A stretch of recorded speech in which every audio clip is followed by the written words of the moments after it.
أعوذ بالله من الشيطان الرجيم. بسم الله الرحمن الرحيم. الحمد لله رب العالمين، والصلاة والسلام على سيد المرسلين وعلى آله وصحبه أجمعين.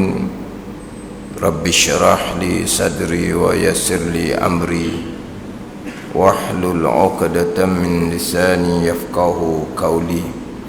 سبحانك لا علم لنا إلا ما علمتنا إنك أنت العليم الحكيم.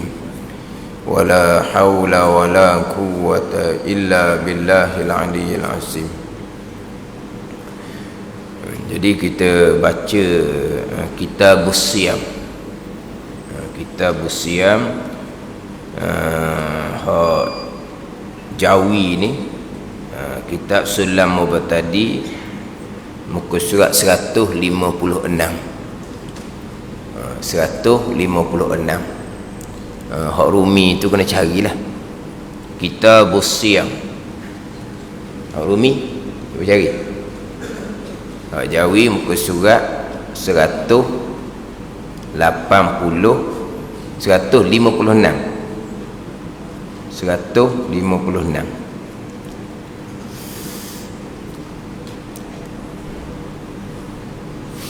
Kalau ikut catatan saya di sini, di Masjid Pengadang Baru ni 2 kali baca dah.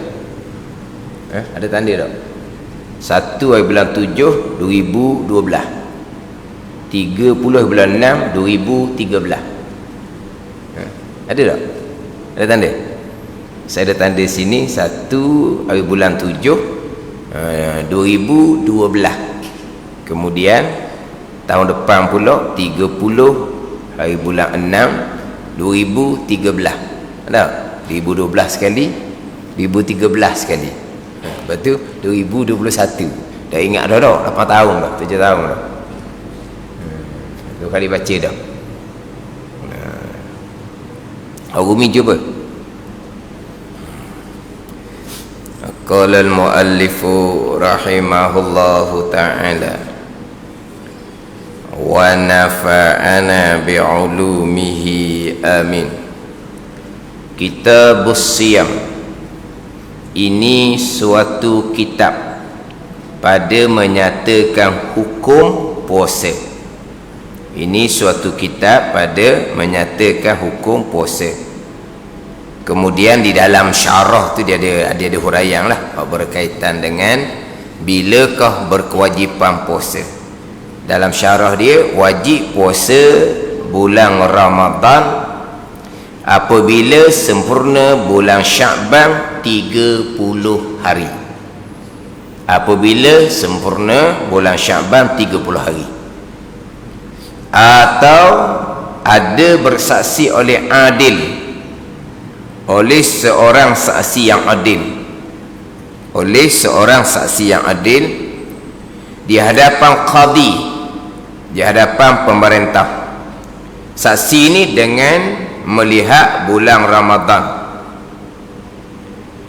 Dan jika seorang sekalipun, seorang saksi sudah memada melihat anak bulan Ramadan, ini pada satu pandangan lah.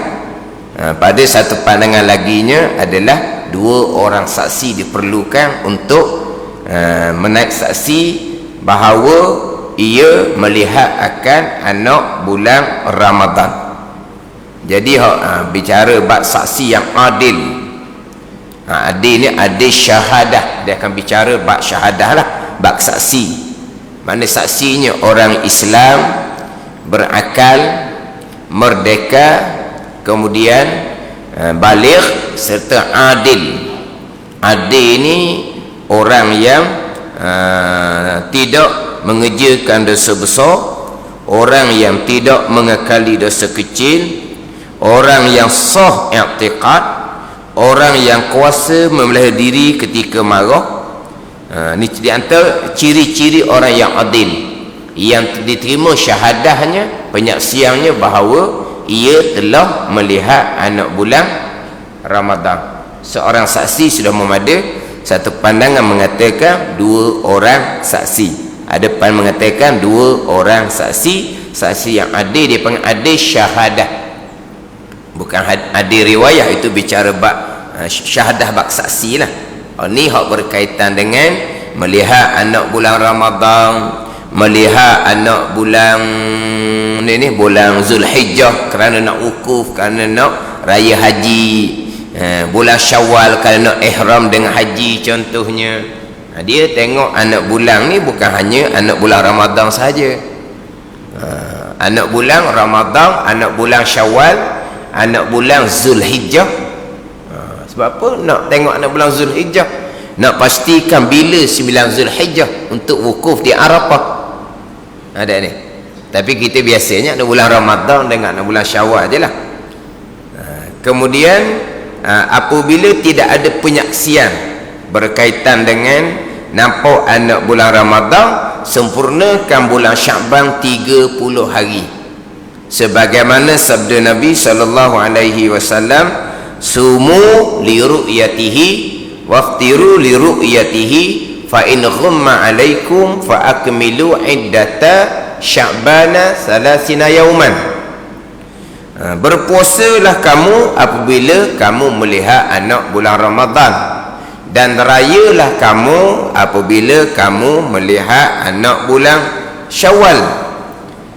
Maka apabila terlindung anak bulan Ramadan, Nabi perintahnya fa aqmilu iddata Sya'bana salasina yauman, maka adalah kamu mencukupkan, kamu mensempurnakan Sya'ban 30 hari. Kalau nampak anak bulan berpuasa, kalau tak nampak anak bulan mencukupkan Sya'ban 30 hari. Macam mana kita dalam bab ni seperti tak berapa tahu mana, tunggu kepada pengumuman pihak berkuasa agama. Bila kau 1 Ramadan, bila kau 1 Syawal, hanya tunggu pengumuman pihak berkuasa agama. Penyimpan mohon raja-raja dah, yang mana kalau kira lah tempat kita ni dia menggunakan 2 kaedah. Satunya ru'yah, tengok anak bulan Ramadan dan Syawal. Satunya hisab. Faham tak tempat kita ni? Ru'yah dan hisab, palak. Ru'yah dan hisab, kan begitu? Ru'yah, tengok anak bulan, naik bukit kan, naik bukit, beberapa bukit di Terengganu kita ni, banyak bukit kau naik. Nak tengok anak bulan Ramadan, pakai teropong pula. Mereka naik bukit nak tengok anak bulan Ramadan, Syawal pun sama, mereka teropong. Mereka teropong ni ada ilmu mereka lah. Maknanya kalau anak bulan kelihatan di penjuru mana, begitulah. Tapi biasanya masa saya mengaji di Fatani dahulu, mereka nampak anak bulan Ramadan, mereka nampak anak bulan Ramadan, dan mereka nampak anak bulan Syawal. Tempat kita tak nampak. Tempat kita tak nampak. Ni terkadang tempat kita ni balik-balik tak puasa pun lagi. Balik-balik ni mana dah dia lambat. Dia tak nampak anak bulan Ramadan mencukupkan Sya'ban 30 hari.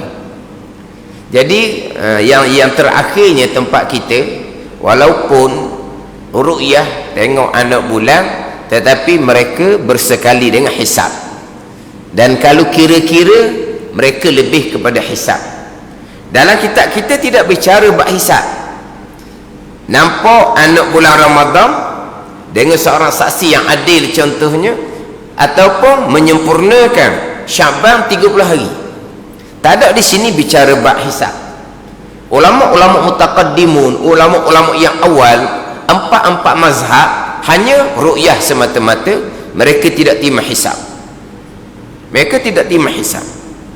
Bahkan ada riwayat daripada Imam Bukhari, riwayat daripada Ibnu Radhiyallahu anhuma, Nabi kata ummah ni ummah ummiyah, yang mana ummah ni tidak la naktubu wa la nahsubu asyhara hakaza wa hakaza. Tak ada duk kira-kira bulan. Pada ni. Cuma ulama-ulama kemudian ni menerima hisab, menerima palau. Menerima hisab, menerima palau. Itu pun khilaf. Contohnya pandangan Syekh Ramli menerima hisab. Pandangan Syekh Ibn Hajar tidak menerima hisab. Hanya ru'yah semata-mata. Tak nampak anak bulan Ramadan, wajib mencukupkan Syaban 30 hari. Pandangan Imam Nawawi sendiri pun dalam kitab Raudhah, Imam Nawawi menerima hisab. Dalam kitab Majmu' Imam Nawawi sendiri tidak menerima hisab. Jadi itu ada khilaf antara hisab ni diterima ataupun tidak. Tapi pandangan muktamad di kalangan ulama-ulama mutakhirin menerima hisab. Jadi tempat kita lebih kepada hisab. Walaupun mereka menggunakan dua kaedah, ru'yah, tengok anak bulan Ramadan, serta mereka regukan dengan hisab, tetapi mereka sebenarnya lebih kepada hisab. Contoh, 12 hari bulan, hari Isnin, 12 hari bulan 4, 29 bulan Syaban, mereka lihat anak bulan Ramadan, hari Isnin. Tak? 12 hari bulan 4. 29 Syaban, mereka melihat anak bulan Ramadan. Kalaulah hari Selasa tu raya, hari Selasa tu bermulanya 1 Ramadan, berarti nampak anak bulan Ramadan di mana-mana. Ada ni. Hak lepas-lepas dahnya tengok anak bulan Ramadan, keluarlah pengumuman esok 13 hari bulan 4 1 Ramadan. Jangan salah faham, ni bukan mendahului penyimpan mohon raja-raja ni. Hak lepas-lepas dah gitu. Jadi tengok anak bulan Ramadan 29 Syaban, petang 12 hari bulan 4 hari Isnin. Kalau esok hari Selasa 1 Ramadan, berarti nampak anak bulan. Tapi nampak tak nampak pun, mereka akan umum esok hari Selasa 13 hari bulan April 1 Ramadan. Sebab apa? Hisab mereka begitu. Hisab mereka kiraan palak mereka Syaban tahun ni hanya 29 hari. Ada gitu. Tak ada ni. Nampak di situ mereka lebih kepada hisab, walaupun mereka masih lagi mengekali sunnah asal, iaitu ru'yah, tengok anak bulan. Nanti raya, tak apalah, puasa dak lagi pun kita kira hari raya. Tak boleh kira hari raya, tak salah ni, kira hari raya. Hari Selasa, hari Selasa 29 Ramadan, tengok anak bulan Syawal, hari Selasa 29 Ramadan, tengok anak bulan Syawal. Tak nampak anak bulan lah kita kata. Nampak tak nampak pun 1 Syawal jatuh hari Khamis, berarti Ramadan tahun ni 30 hari. Kalau ikut palak lah, kalau ikut dalam takwim tu. Kita perasan dah, kita banyak tahun kita berpuasa hanya 29 hari saja. Banyak tahun kita berpuasa hanya 29 hari, bukan 30 hari. Tapi kalau kira kepada takwim tu lah, tahun ni Ramadannya jatuh 30 hari. Jadi 30 hari itulah mengikut kiraan palak, kiraan hisab. Ramadan tahun ni jatuh 30 hari. Jadi dia tengok anak bulan Syawal petang Selasa 29 Ramadan, tak nampak nak bulan lah kita kata. Mencukupkan Ramadan 30 hari. Jadi hari Rabu masih lagi 30 Ramadan, hari Khamis barulah 1 Syawal. Sebab apa? Sebab perkiraan palak mereka Ramadan tahun ni jatuh 30. Hak lepas-lepas dah Ramadannya jatuh 29 hari. Biasa 29 hari. Nabi SAW sempat berpuasa selama 9 tahun, yang mana disyariatkan puasa Ramadan 10 Syaban tahun yang kedua hijrah.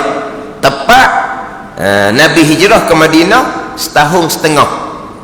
Nabi hijrah ke Madinah tepat setahun setengah, 10 Syaban disyariatkan puasa Ramadan.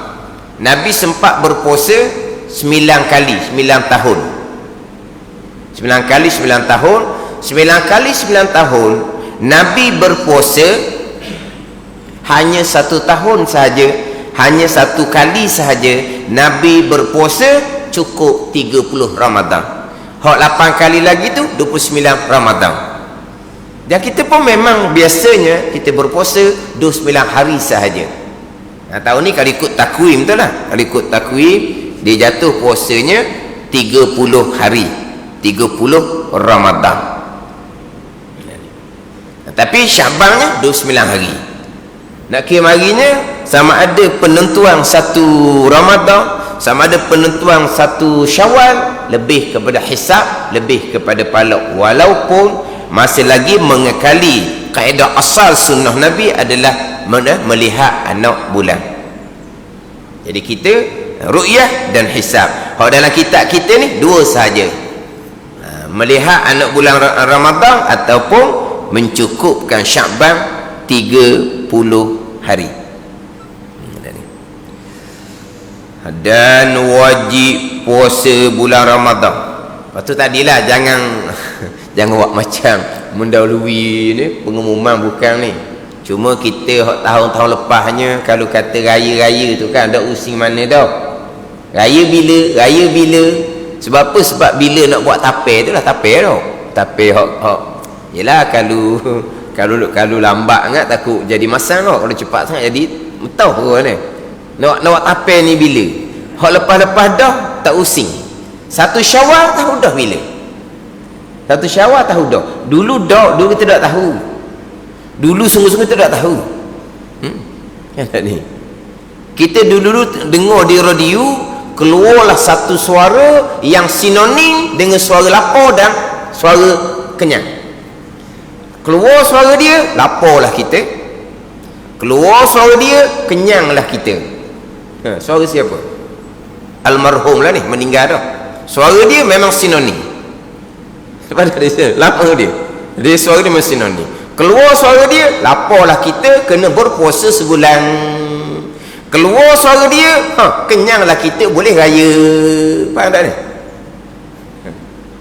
Jadi suara dia tu suara sinonim. Memang dengar suara tu, pengumuman. Memang dulu kita agak memang ternanti-nanti, tak pasti bila kau raya. Tapi sekarang ni boleh katakan gitulah. Maknanya ru'yah sekalipun, tapi lebih kepada hisab, lebih kepada pahala, menentukan 1 Ramadan, menentukan 1 Syawal. Dan wajib puasa bulan Ramadan atas tiap-tiap orang Muslim yang mukallaf, yang kuasa puasa. Dan wajib puasa bulan Ramadan atas tiap-tiap orang Muslim. Ini wajib fardu ain, wajib atas tiap-tiap, wajib atas tiap-tiap, wajib fardu ain, tiap-tiap orang Islam yang mukallaf, yang kuasa puasa. Dia ini ayat kitab lama beginilah. Kalau ayat kitab baru dibuat pasal lain.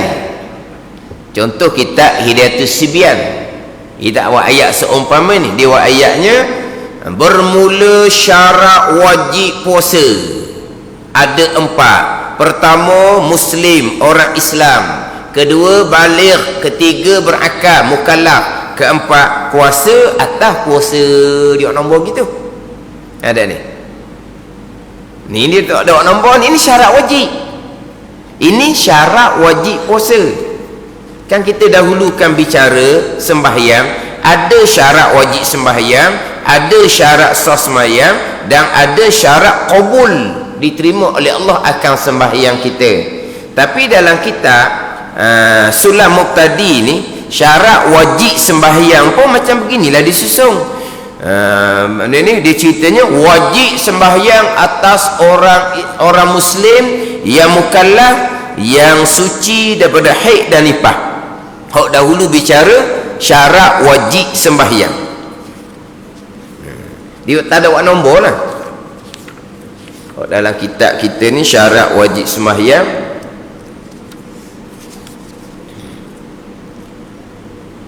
Syarat wajib sembahyang muka surat 33. 33. Maka setengah daripada barang yang wajib atas mukallaf itu sembahyang 5 waktu. Wajib atas mukallaf, maknanya orang mukallaf wajib sembahyang. Cuma dia pecah ni sampailah kepada muka surat 36. 36.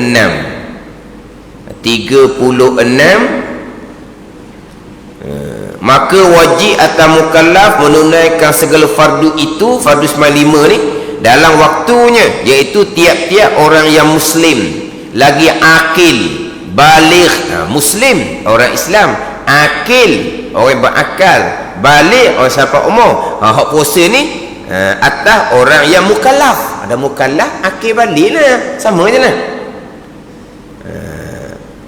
Tiap-tiap orang yang muslim, orang Islam yang akil, baligh, yang berakal sampai umur mukallaf, lagi suci daripada haid dan nifas. Itu syarat wajib sembahyang. Ini syarat wajib puasa, tapi dia tak ada letak nombor. Hak saya sebut tadi, kitab Idatus Sibyan, dia letak nombor.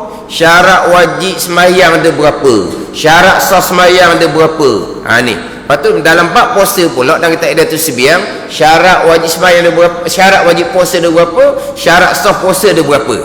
Tu lebih nak dengan orang kita ni tak faham.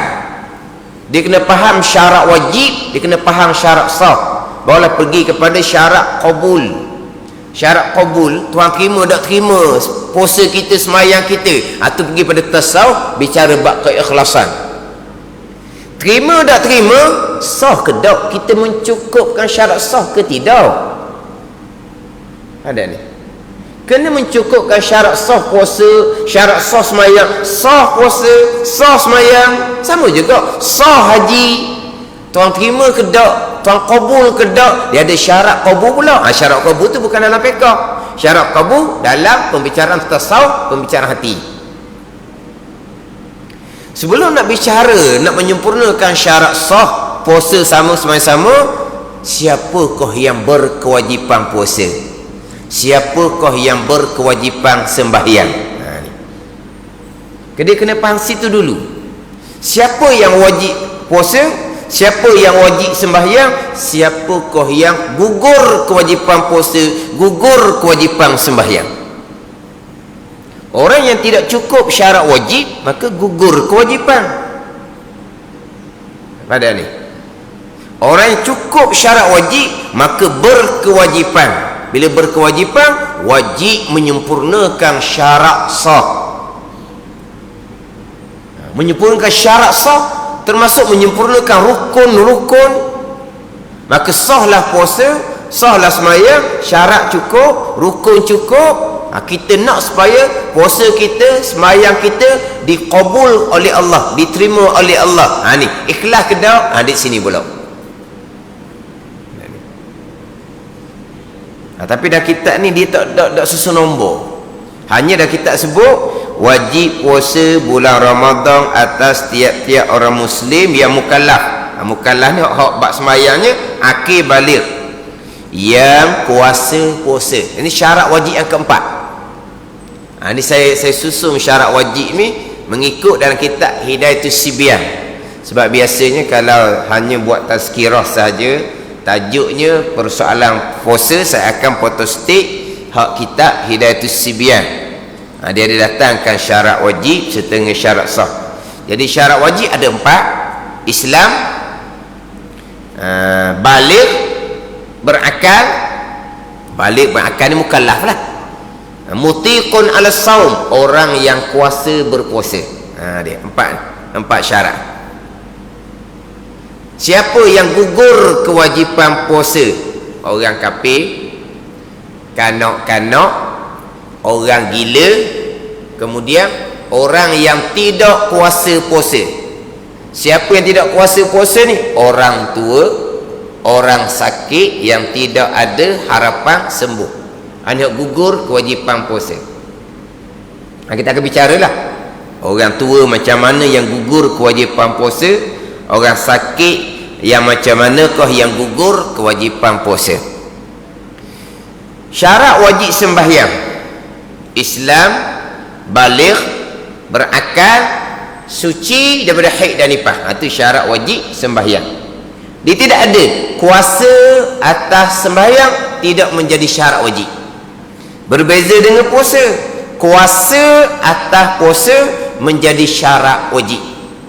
Tak kuasa, gugur kewajipan puasa, ganti dengan kewajipan membayar fidyah beras kepada fakir miskin, satu cupok untuk satu hari.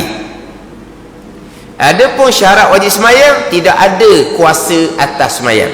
Dia hanya syarat wajib Islam, baligh, berakal, suci haid, suci nifas. Siapa yang gugur kewajipan sembahyang? Orang kafir, kanak-kanak, orang gila, orang mabuk, orang koma. Gila, mabuk, koma lawan kepada berakal. Orang haid, orang nifas. 7 golongan ni sahaja yang gugur kewajipan sembahyang. Tiba-tiba cukup 4 syarat wajib sembahyang cukup. 4 syarat wajib sembahyang cukup. Tiba-tiba dalam keadaan tertentu tidak mampu menyempurnakan syarat sah. Tak mampu nak sembahyang, tak mampu nak mandi wajib, tak mampu nak membersihkan pakaian tubuh tempat daripada najis, tak mampu nak menutupi aurah, tak mampu nak menghadap kiblat. Beberapa syarat sah tak mampu disempurnakan sekalipun, kekal kewajipan sembahyang selagi cukup 4 syarat wajib sembahyang: Islam, baligh, berakal, suci haid, suci nifas. Ada ni. Siapa yang gugur kewajipan sembahyang? Orang kafir, kanak-kanak, orang gila, orang mabuk, orang koma, orang haid, orang nifas.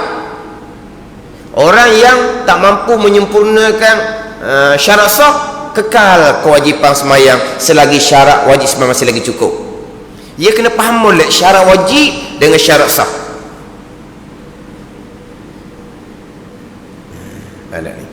Ni dikeliru syarat wajib syarat sah. Nak sembahyang macam mana ni? Najis sekali dengan tubuh ni. Orang penyakit tu lah. Penyakit kecil melalui wayar ke, najis sekali dengan tubuh. Nak sembahyang warna ni sebab najis ni. Ada tak syarat wajib suci dan najis? Tak ada. Suci dan najis syarat sah. Wajib kamu menyucikan dan najis untuk menyempurnakan syarat sah. Tak mampu sebab sakit, syarat tak ambil salah dah. Tapi adakah dalam keadaan bersekali dengan najis tadi menggugurkan kewajipan sembahyang? Selagi syarat wajib cukup, selagi itulah kewajipan sembahyang kekal. Yang menggugurkan kewajipan sembahyang apabila syarat wajib tidak cukup, bukan apabila syarat sah tidak cukup. Dia syarat sah tak mampu disempurnakan, tidak mampu nak menyempurnakan bersih dan najis, bukan sengaja. Kan dia penyakit dia begitu, kecil jadi kok wayar. Atau syarat tak ambil salah, tapi gugur tak kewajipan sembahyang? Tidak, sebab syarat wajibnya masih lagi cukup. Islam, baligh, berakal, suci dia haid dan nifas. Maknanya kalau nak cerita lah, kalau nak cerita orang lelaki, kita orang lelaki ni lah, Islam dah, baligh dah, jadi tak balik pula. Kekal dah balik tu. Kita kalau lelaki, Islam tetap dah syarat wajib yang pertama, baligh syarat wajib kedua. Ni ada tukar, tetap dah syarat wajib yang keempat, suci daripada haid dan nifas. Mana kita orang lelaki? Ada tak ketika suci, ketika tak suci? Kita orang lelaki ni mana? Syarat wajib yang keempat, suci daripada haid dan nifas. Kita orang lelaki dia macam mana syarat wajib yang keempat ni? Ada tak ketika mari haid orang lelaki, mari nifas orang lelaki? Ni kekal dah. Suci dia haid dan nifas orang lelaki kekal dah. Jadi orang lelaki ni selagi berakal, selagi tu wajib sembahyang. Orang lelaki. Orang puan selagi berakal, selagi suci haid dan nifas wajib sembahyang. Orang perempuan. Kita orang lelaki satu saja, selagi berakal, selagi tu kekal kewajipan sembahyang. Orang perempuan selagi berakal, selagi suci haid dan nifas, selagi itulah wajib kekal kewajipan sembahyang. walaupun tak mampu menyempurnakan beberapa daripada syarat sah sekalipun, dalam keadaan kita bukan sengaja. Kena faham syarat wajib dengan syarat sah. Kemudian ada tak syarat wajib sembahyang puasa sama? Tak ada. Ni duduk sini je selagi berakal. Makna kalau orang tua ni tua sangat-sangat dah, 80 dah, tapi tak nyanyuk dah ni, akal dia molek. Makna tua dia semua orang buat belaka dah, kekal kewajipan semayang ni selagi berakal. Dia ni sakit kritikal, terlantar, tak boleh buat apa sekali pun, mata kelip-kelip je, tapi akal masih lagi sedar. Tinggal kulit, tinggal tulang sekalipun, selagi akal sedar, kekal kewajipan sembahyang. Sebab tidak ada syarat wajib sembahyang kuasa atas sembahyang sebagaimana syarat wajib puasa kuasa atas puasa, tidak ada.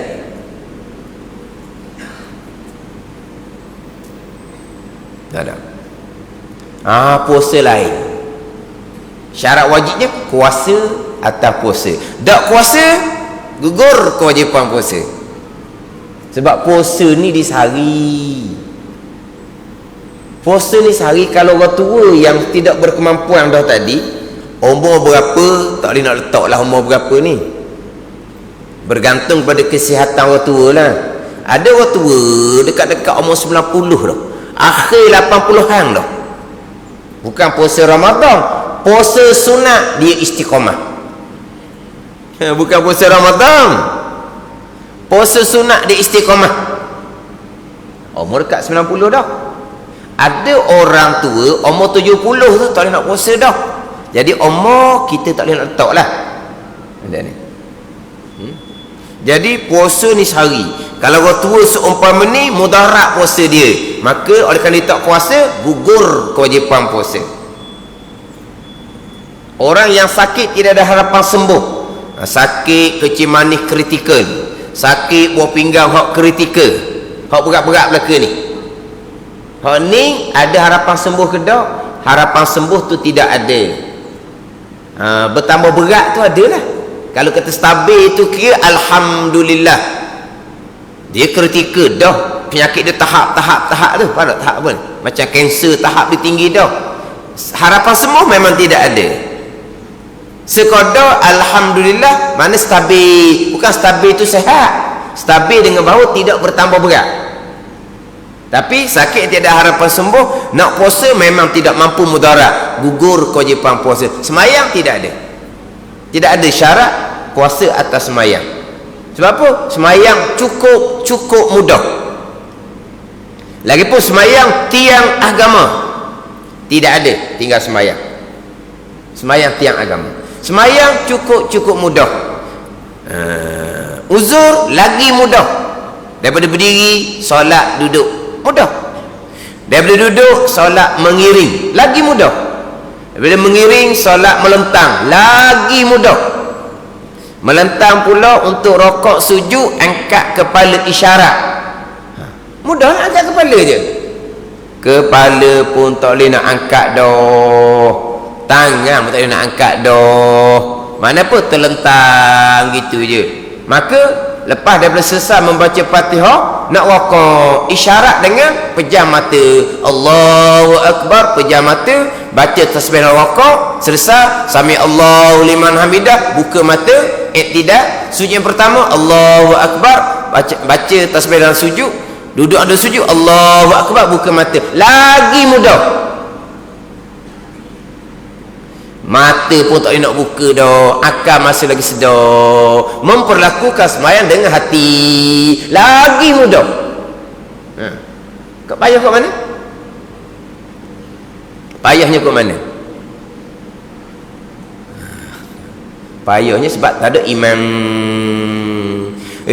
Masa dia segar-segar ayah haji ni semayang berjemaah di masjid, semayang dah bukan semayang sebenar. Semayang tanpa penekanan ilmu akidah, semayang tanpa penekanan hukum hakam fiqh, semayang tanpa penekanan berkaitan dengan keikhlasan, berkaitan dengan bersihkan hati bersifat kecelaan, riya, ujub, takabur. Semayang dah main sehat, senang semayang, sakit tak semayang, semayang dah orang panggil, bukan semayang sebenar.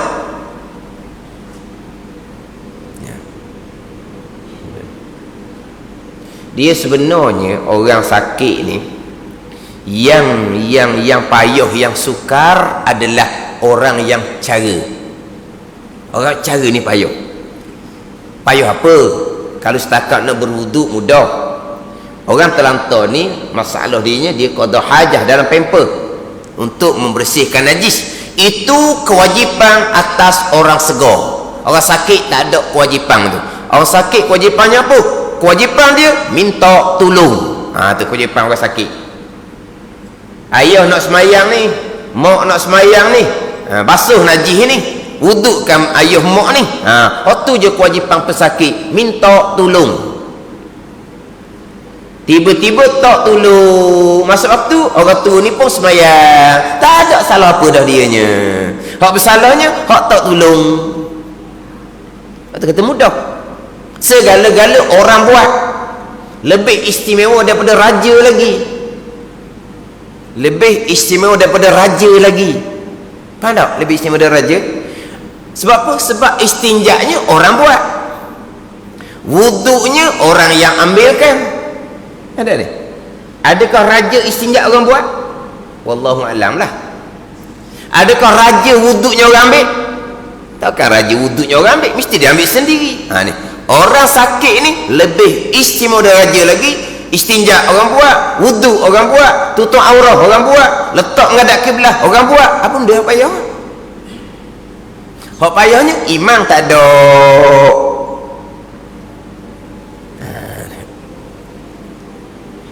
Ada ni, ada orang tanya, hak Nabi bersabda tu lah, inna ahadakum la ya'mala bi amali ahli jannah.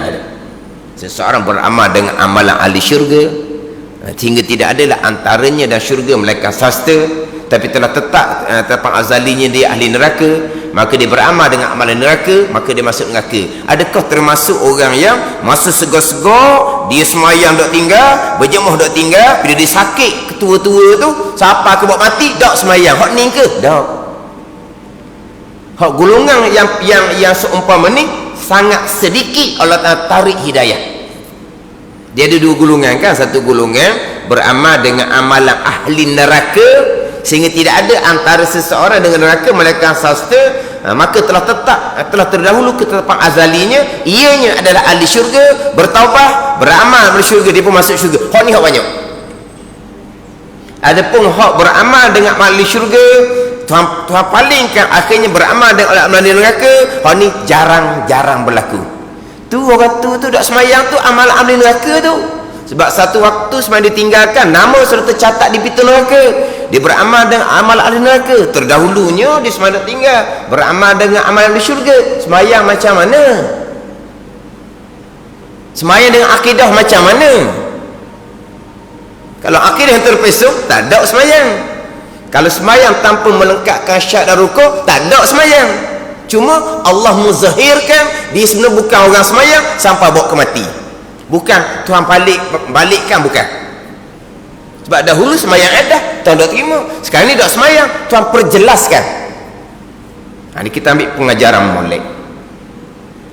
Ayah haji berjemaah 5 waktu, tak ada di masjid, sama ada tak ada kapung, pergi ke mana-mana, ataupun ada rumah tapi uzur. Sebab apa? 5 waktu. Siapa tanya sakit, tanya semayang pun marah. Aku sakit. Faham? Tak ada ni. Tapi kalau orang semayang sebenar, ramai saya jumpanya orang semayang sebenar dengan ilmu, lagi sakit lagilah dijaga semayang. Sebab apa? Dekat dengan mati. Macam mana kita segar itu semayang, sakit dekat dengan mati tak mau semayang? Mana apa? Lagi sakit lagi dijaga semayang, tak pernah tinggal apa semayang. Terkadang tertanya-tanya, tak masuk zuhur lagi ke? Dia lambat antara subuh dengan ni lambat. Tanya semua nak semayang. Ini orang semayang sebenar. Kita jadikan sebagai pengajaran, ambil pengiktibaran molek. Tidak pernah jumpa lagi sakit nak semayang, tiba-tiba anak menantu tak boleh tolong, tak pernah jumpa lagi. Tak pernah jumpa lagi. Hak jumpa-jumpanya anak menantu nak tolong sangat-sangat. Tapi dia tanya semayang, jeling lalu dah ayah haji ni nak marah. Ni ayah haji sungguh ni. Bukan gelaran ni memang ayah haji sungguh. Berjemaah ni waktu lagi. Tak mau semayang. Tak mau. Sampai ke mati. Lama mana tinggal semayang? Ini bukan. Adakah Allah Ta'ala palingkan daripada beramal dengan amalan di syurga, akhirnya masuk neraka dia sudah? Tidak. Memang orang ni ahli neraka daripada awal lagi dah. Semayang dengan ilmu, bukan semayang dengan semayang adah. Nah, semayang ilmu ni sampai ke mati semayang. Kadang-kadang dekat-dekat nak mati, segar nampak. Segar mana? Segar orang uzur. Kena-kena semayang terakhir. Sebelum tu semayang letih je nak wisudah 4 rakaat contohnya zuhur. Pada satu hari tu nampak segar je, segar orang uzur. Kenapa? Segar tu semayang terakhir. Sudah semayang, buka baju semayang, duduk sekejap, habis omong. Ni orang sebenar. Kita pun sedikit latar belakang dia. Semayang saja ke? Berjemaah saja ke? Orang yang sentiasa melazimi majlis ilmu agama. Ini hak semayang sebenar.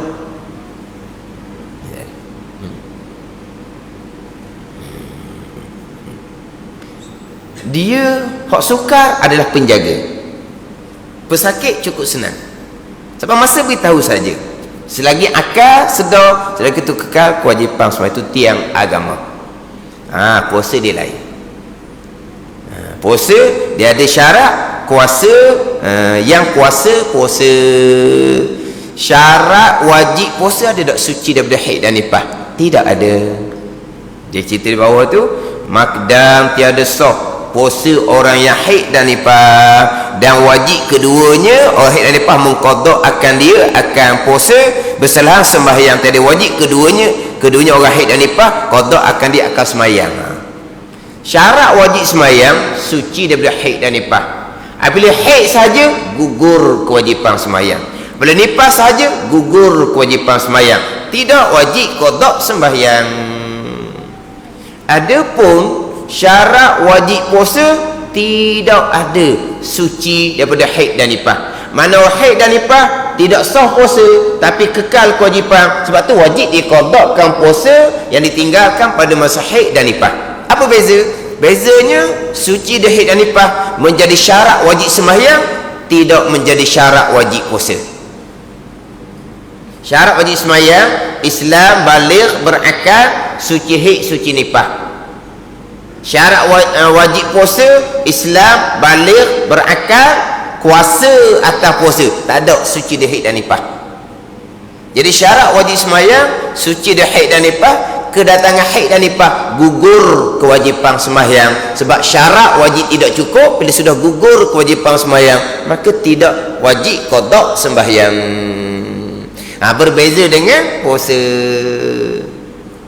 Tidak ada suci dari haid dan nifas sebagai syarat wajib puasa, tapi suci dari nifas duduk di syarat sah puasa. Dan kita ni dah ceritalah secara susunan.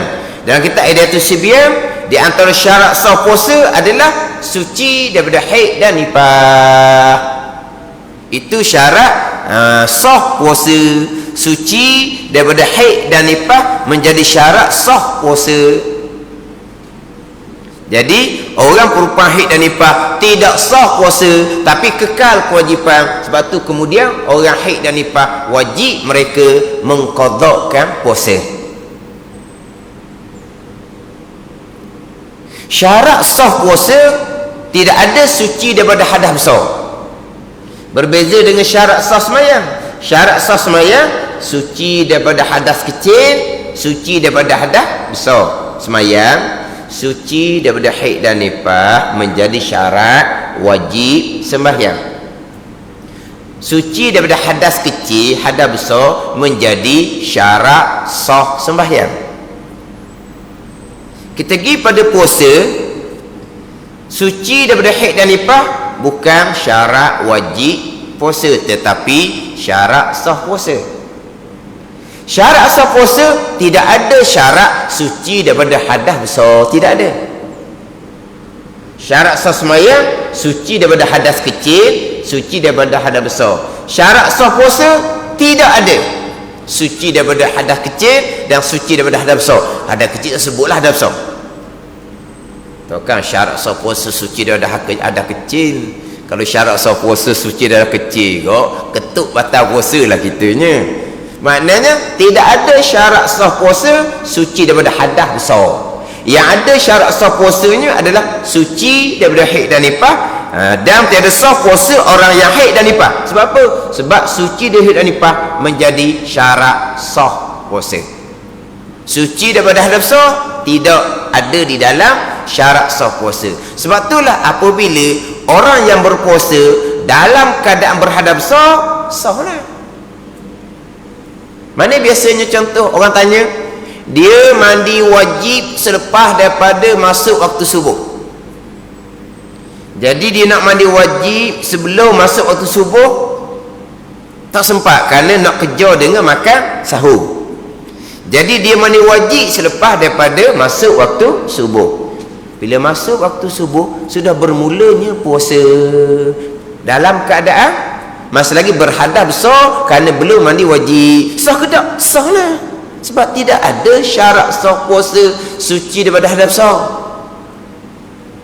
Tetapi makruh, disunatkan kita mandi mengangkat hadas besar, mandi wajib biarlah sebelum daripada masuk waktu subuh. Sebab apa? Sebab kita mandi wajib ni nak kena sungguh-sungguh jugalah. Di tempat-tempat lipatan-lipatan, di dekat-dekat dengan rongga-rongga tu, kan telajak masuk air di rongga-rongga kan batal pula puasanya. Disunatkan mandi wajib tu sebelum daripada masuk waktu subuh. Mana kita bermulanya puasa Ramadan, kita suci daripada hadas besar. Tiba-tiba masuk waktu subuh, belum lagi mandi wajib. Maknanya kita memulai puasa dengan dalam keadaan berhadas besar. Sah, tetapi makruh. Kenapa sah? Sebab tidak ada syarat sah puasa suci daripada hadas besar. Yang ada syarat sah puasa suci daripada mandi wajib.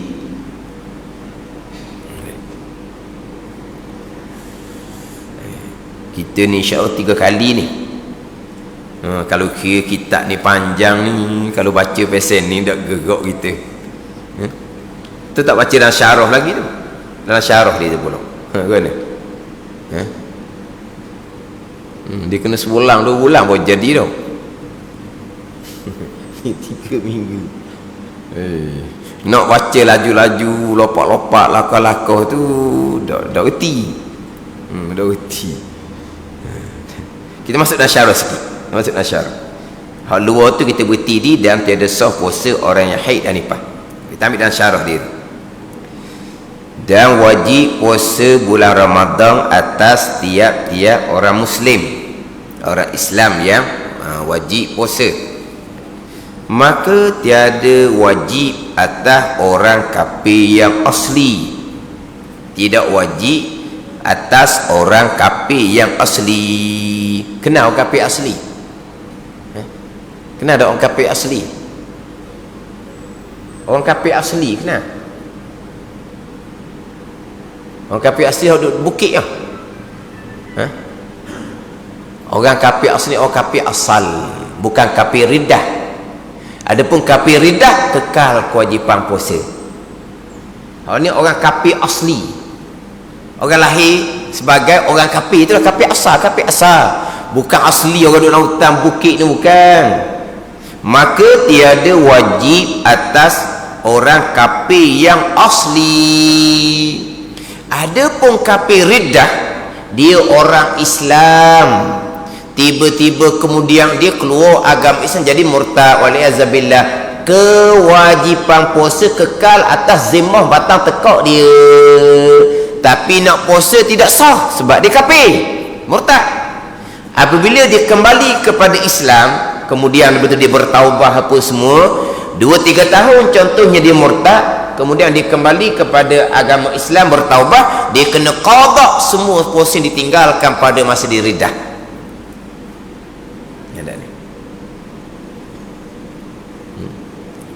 dia Islam. Masa Islam dia sembahyang dan berpuasa.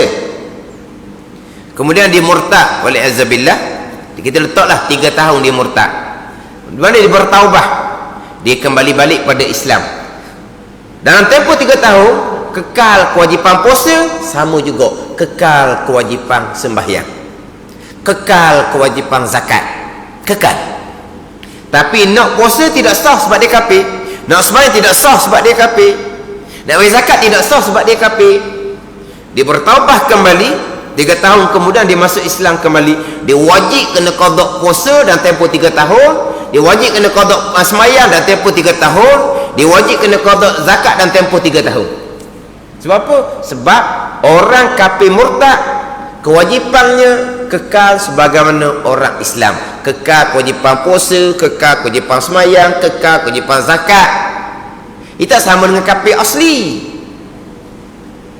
Pada ni hak tak wajib ni kafir asli, bukan kafir murtad. Apabila seseorang murtad, terbatal sekalian amalan yang terdahulu. Terbatal sekalian amalan yang terdahulu. Terbatal dengan pahalanya dan terbatal dengan kefarduan dibuat tu terbatal. Kemudian apabila dia kembali kepada Islam, maka hak terbatal terdahulu tu kembali balik ke farduan dengan bahawa tidak wajib diqadakkan. Tapi pada masa dia riddah, dia murtad, hak tu wajib diqadakkan. Ada dah bicara dahulunya hak dalam kitab kita, hak berkaitan dengan orang murtad, hak berkaitan dengan orang murtad.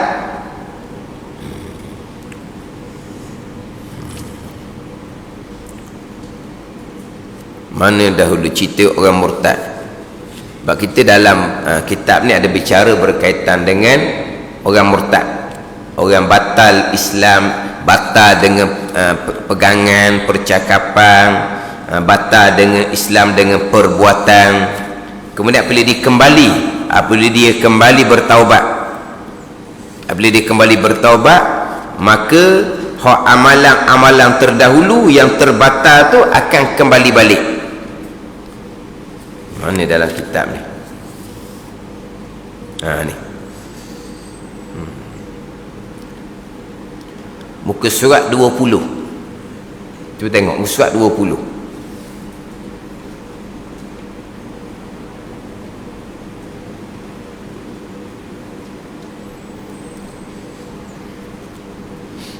Baris yang ke-5 daripada bawah. Dan riddah itu murtad ialah sekeji-keji bagai kufur. Oh, kafir ni banyak ni. Kafir Nasara, kafir Yahudi, kafir Majusi, kafir Wasani, semua berhala. Kafir murtad lah sekeji-keji bagai kafir. Oh, kafir lain tu sekeji-keji dah. Tapi kafir riddah lah sekeji-keji bagai kufur. Banyak pasal kufur, riddah lah, murtad lah, hak paling keji. Jumpa surat 20 baris yang ke-5 daripada bawah. Dan menggugurkan ia riddah, murtad akan segala amalnya, jikalau berhubung riddah itu hingga mati.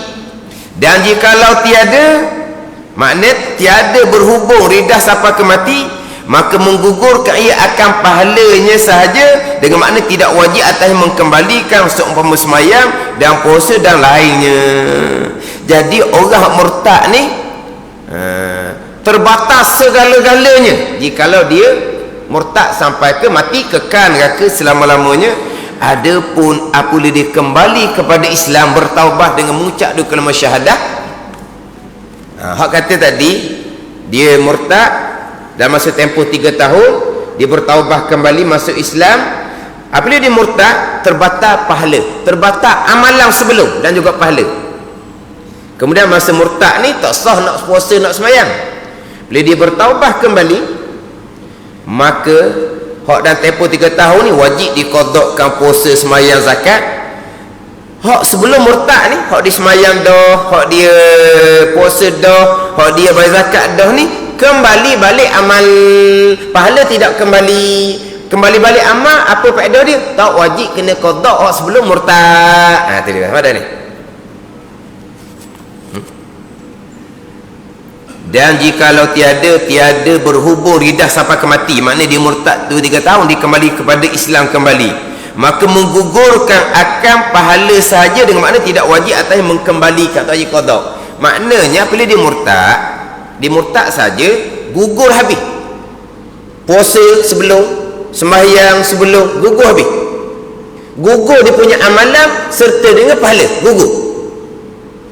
Kalau murtad tu sampai ke mati, tiba-tiba dia murtad 3 tahun, dia kembali bertaubat, maka amalan sebelum murtad ni kembali balik amalan saja kembali, pahala tak ada. Habita a'maluhum tu habis, batal pahala. Amal dia batal setengah pahala kalau sampai ke matilah murtad dia. Tapi dia kembali pada Islam, amalan sebelum dia murtad ni kembali semula amalan. Puasa ada balik, semayang ada balik, zakat ada balik, ada ni. Tapi kembali balik amalan je, pahala tak ada dah, licin. Dah apa faedah amalan tu kembali balik? Tak kena buat semula, tak kena qada balik lah hak puasa, sembahyang, zakat, hak sebelum dia murtad. Hak tempoh murtad 2-3 tahun ni lah dia wajib kena qada kembali, puasa ke, sembahyang ke, zakat ke. Sebab apa? Sebab kekal kewajipan puasa sembahyang atas orang kafir murtad. Hak kata tidak ada kewajipan puasa sembahyang ni atas kafir asli, kafir asal, bukan kafir murtad. Dia kata syarat Islam di sini, Islam walaupun pada hukum, mana pun pada hukum, orang murtad diduduk kekal seperti orang Islam. Kan dia murtad kafir lah, tapi dia duduk dalam hukum seperti orang Islam walaupun dia sudah keluar Islam. Mana pun ni kekal kewajipan puasa sebagaimana orang Islam, kekal kewajipan sembahyang sebagaimana orang Islam. Tapi nak puasa tak sah sebab dia murtad, nak sembahyang tidak sah sebab dia murtad. Tapi kenapa kekal kewajipan? Orang murtad tetap dihukumkan seperti orang Islam, kekal kewajipan seperti orang Islam. Orang masuk Islam tak boleh nak keluar dah, keluar terikat dengan hukum seperti orang Islam. Mana kalau berzina, kalau mencuri, hukum seperti orang Islam. Dia murtad dah, dia tetap duduk di hukum seperti orang Islam. Orang kafir asli berzina tak kena hukum hudud, pada ni. Tapi kalau orang kafir murtad berzina, kena hukum hudud. Hukum hudud tu untuk orang Islam. Orang kafir murtad masih lagi dihukumkan seperti orang Islam, duduk di bawah hukum seperti orang Islam, tapi dia murtad bukan orang Islam, tapi kekal duduk di bawah hukum seperti orang Islam.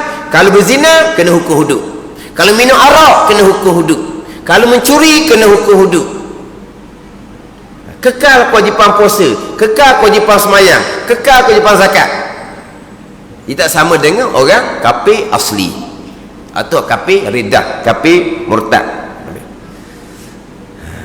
Maka tiada wajib atas orang kafir yang asli, dengan makna tiada wajib dituntutkan daripadanya puasa pada dunia ini. Lagi itu masuk ayat selepas, lagi yang mukallaf. Jangan pada dunia ini lagi, jangan berhenti gitu, pada dunia ini. Apa maksud dia? Kita ni hura seumpama ni kita ambil lah. Kalau baca gitu tak jadi, biarlah kita 3 kali insya-Allah sebelum masuk Ramadan ni kita baca setakat sempat lah. Tapi apa yang dalam kitab tu kita ambil faham. Macam contoh tadi, maka tiada wajib atas orang kafir yang asli. Sebab apa disebut orang kafir asli? Sebab kafir sudahlah, dah kafir asli saja, bukan kafir murtad.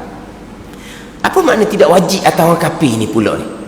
Dengan makna tiada wajib dituntutkan daripadanya puasa pada dunia ini. Pada dunia tak tutup dia puasa, pada hari akhirat dia kena hukum kena tak puasa. Itu pula dengan makna dah kata maka tiada wajib atas orang kafir asli. Maksudnya apa? Free jadi tak puasa, dengan makna tiada wajib dituntutkan daripadanya itu puasa pada dunia ini. Kita nak suruh puasa, tak payah. Orang Islam, kerajaan kena takak dak puasa, kena tuntut dia puasa, kena perintah dia puasa. Orang Islam, orang kafir tiada dituntut daripada puasa pada dunia ini. Tapi nisbah hari akhirah mereka tetap kena seksa kerana tidak berpuasa. Maknanya tidak dituntut atas dunia. Tuhan tak suruh dia puasa, tapi Tuhan suruh dia masuk Islam. Bila dia masuk Islam, maka berpuasalah. Tapi dia tak masuk Islam, tak tutup dia puasa sebab dia tak masuk Islam. Tapi atas batang tekuk dia ada kewajipan puasa, tetapi dituntut puasa selepas dia masuk Islam. Agama menuntut dia masuk Islam dahulu. Pada dia tiba-tiba dia tak mau masuk Islam, maka tak tutup dia puasa, tak tutup dia semayang. Tapi kewajipan puasa semayang ada atas dia. Tapi kenapa tak tuntut pada dunia? Sebab dituntut mula-mula masuk Islam dulu. Tapi dia tak masuk Islam, tak tuntut atas dunia. Kita pun tak cara ke dia. Tapi di hari akhirat dia kena seksa kerana dia tak puasa, dia kena seksa kerana dia tak semayang, kerana dia tak bayar zakat. Tidak dituntut pada dunia ini, bukan ke akhirat. Sebab orang kafir ni dia dituntut sebenarnya dengan perintah-perintah agama, dan mereka kena larangan-larangan agama. Faham tak ni? Orang kafir atas batang tekuk dia tu ada kewajipan puasa sembahyang, tapi dimulai dengan masuk Islam dahulu. Tak masuk Islam, tak suruh hadir semayang puasa, tak suruh hadir semayang. Tapi atas dia ada akhirat lagi kena seksa. Orang kafir ni sendiri berjudi, berdosa. Minum arak, berdosa. Berzina, berdosa. Tapi atas dunia kita tak cara ke dia, biar nak berjudi, nak minum arak, biar ke dia lah. Nak berzina, biar ke dia lah. Tapi akhirat dia akan ada seksaan tambahan. Di akhirat mereka ada seksaan tambahan, dengan bahawa orang kafir ni buat kesalahan, dipanggil maksiat juga, dia punya kesalahan juga. Sebab tu kita orang Islam tidak boleh tolong orang kafir atas meninggalkan perintah agama dan atas mengerjakan larangan agama. Faham tak ni? Orang kafir nak makan sayur Ramadan, kita tak boleh tolong, kita tak boleh beri ke dia. Dia minta air kita bawa, kita bawa untuk buka puasa, dia minta, tak boleh beri. Sebab dia makan, dia minum tu, dia kena seksa di hari akhirat. Kita tolong dia atas perkara salah ni, kita akan kena seksa juga di hari akhirat. Dia minum air dia, bukan urusan kita. Orang Islam minum air dia, urusan kita, cegah benda mungkar. Itu lain. Kawan kita minum air dia, wajib kita cegah, sebab dia orang Islam. Orang kafir diminum air dia, jalan. Minta air kita, tak. Sebab apa?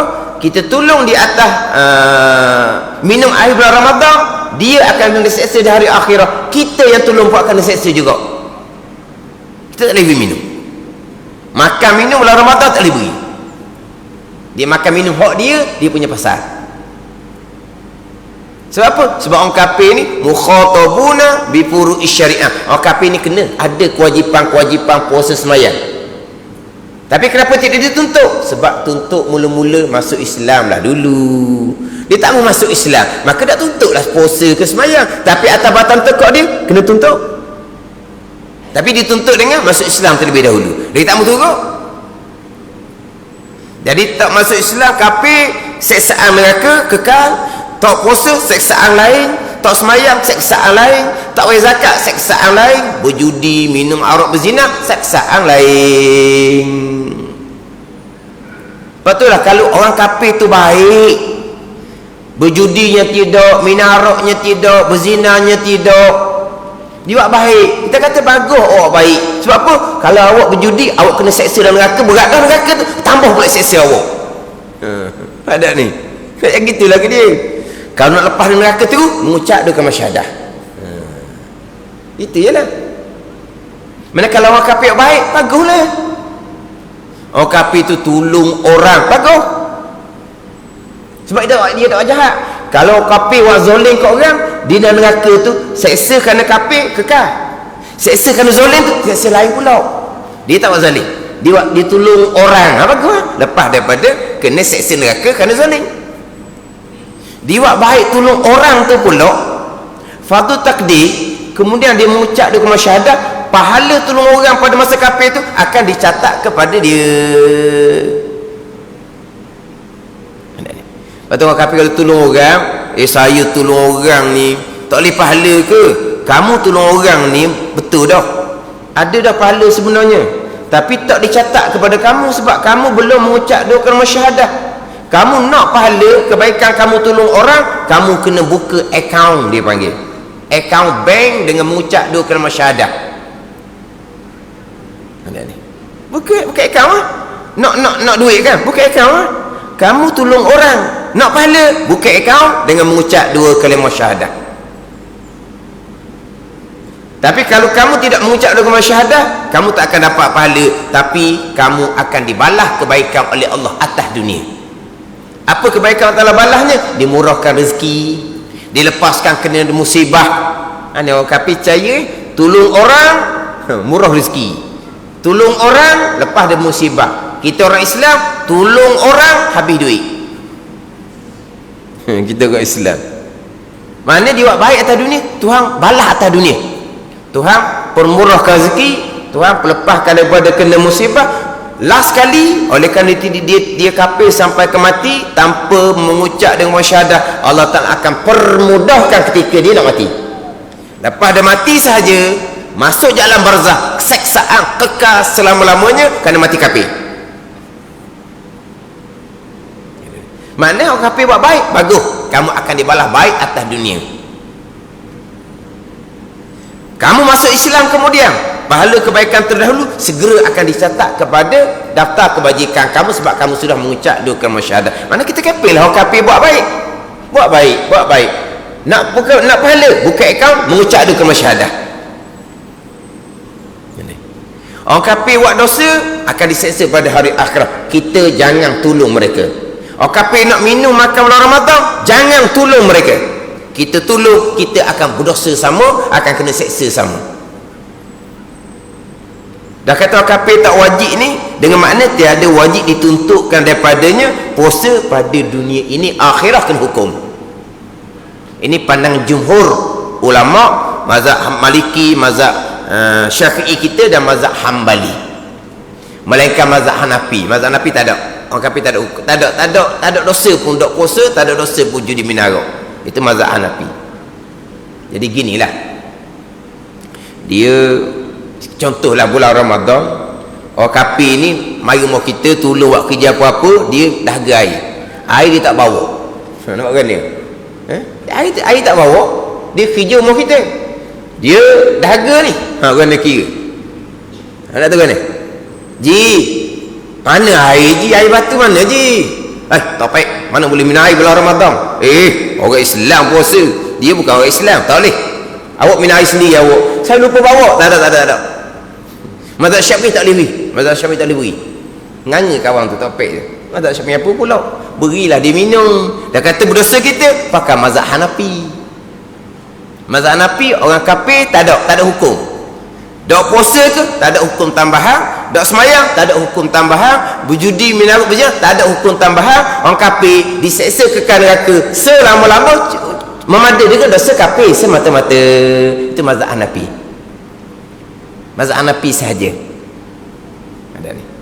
Jumhurnya dia kena seksaan. Sebab Allah Ta'ala berfirman, allazina kafaru wa saddu an sabilillah zidnahum azaban fawqal azab. Orang yang kafir dan menghalang agama Allah Subhanahu Wa Taala akan ditambah azab kerana menghalang agama Allah, melebihi azab kerana dia kafir.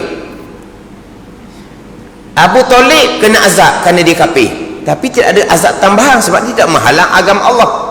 Abu Lahab azab kerana kafir, azab kerana menghalang agama Allah Subhanahu wa taala. Manapun buat salah tu azab tambahan. Halang kerja agama Allah, azab tambahan. Dok puasa, azab tambahan. Dok semayang, azab tambahan. Ini jumhur mazhab. Mereka mazhab Hanafi sahaja. Ingat tak pernah timbul dahulu, ni kisah lama sikit lah. Dahulu di Terengganu kita ni lesen arak ke judi, arak. Lesen judi tahun 99 terus dibatalkan, tidak ada lesen judi. Lesen arak. Di Terengganu kita sebelum 99, ingat tak? Ke Melayu mudah lupa. Sebelum 99, satu negeri Terengganu lesen araknya 46.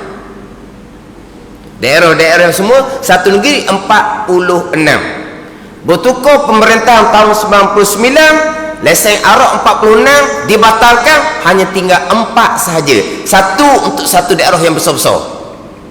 Tinggal 4 sahaja daripada 46. Maka timbullah, kenapa kamu kekalkan 4? Yelah dahulu 46. Biarlah yang kamu kekalkan 4 tu kenapa?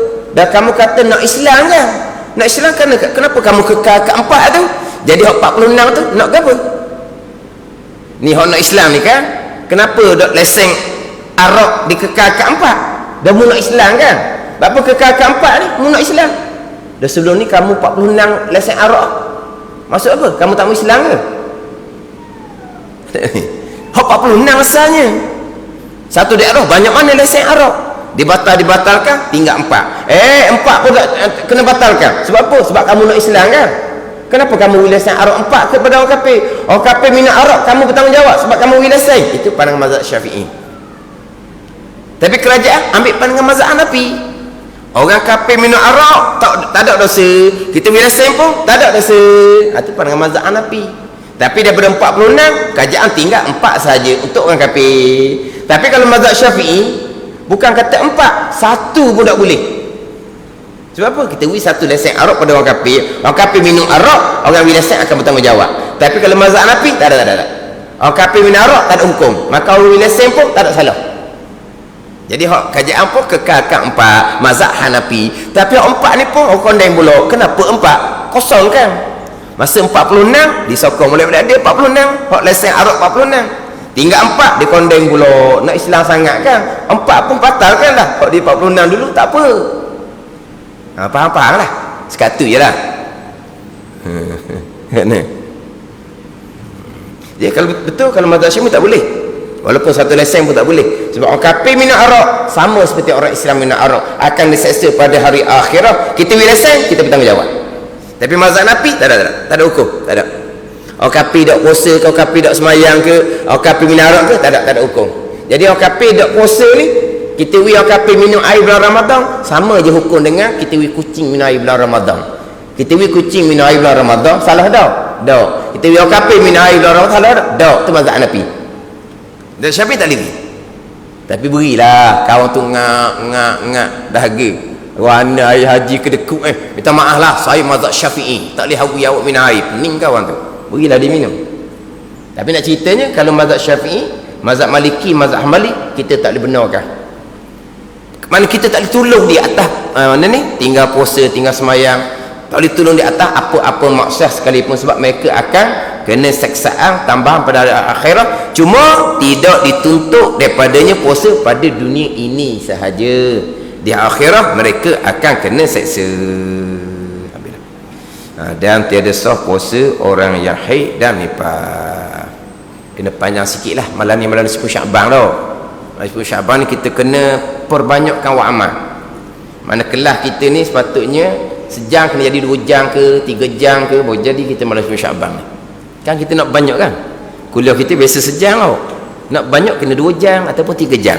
Baru dah boleh tau. Tak ingat tadi minta 3 jam dah apa dah. Kita malam 10 Syakban kita kena perbanyakkan wa amal. Kita kuliah biasanya sejam, nak perbanyak kena jadi 2 jam lah ataupun 3 jam. Ni belajar wajib ni.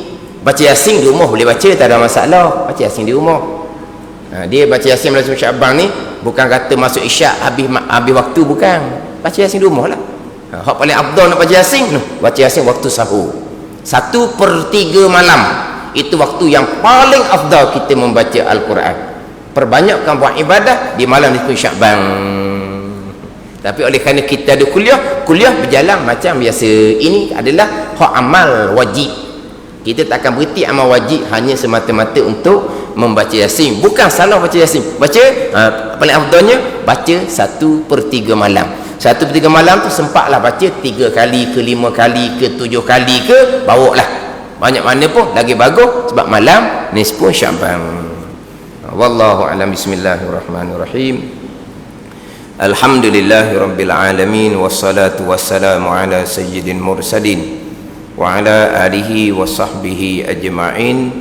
Allahumma iftah alaina futuhal arifin. Allahumma allimna ilma aqdamin wa fahimna famas sabiqin warzuqna riqat talibin. Allahumma zidna ilma wa alhiqna bis salihin. Wa sallallahu ala sayyidina Muhammadin wa ala alihi wa sahbihi wa sallam. Walhamdulillahi rabbil alamin.